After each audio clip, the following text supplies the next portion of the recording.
বন্ধুরা, তোমরা সবাই কেমন আছো? আশা করি তোমরা সবাই ভালো আছো, আমিও ভালো আছি। আমাদের আজকে কী কী মেনু হচ্ছে তোমাদের সামনে তুলে দিচ্ছি। আলু পোস্তের জন্য আলুটা ভেজে নিচ্ছি, জিরে ফোড়ন দিয়ে কাঁচা লঙ্কা শুকনো লঙ্কা ফোড়নটা দিয়ে দিচ্ছি।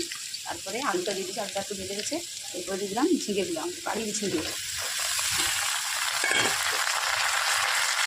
ঝিঙে আলুটা ভাজা রেখে দিয়ে দিচ্ছি, পেস্ট করে রেখা কাজু কয়েকটা আর পোস্ত বাটা।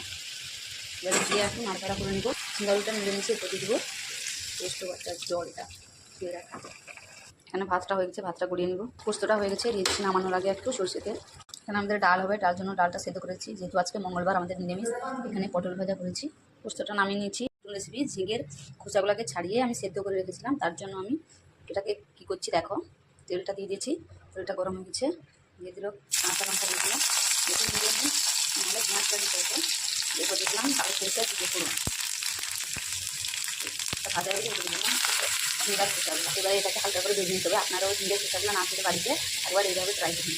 কাঁচা লঙ্কা, কালো সরিষা, জিরে ফোড়ন দিয়ে সেটাকে হালকা ভেজে, আমরা যেহেতু আজকে ভেজে নিই সেখানে পেঁয়াজটা দেওয়া হয়নি, এদেরকে ভেজে নিয়ে নামিয়ে শিলনোড়ায় বেটে নিতে হবে।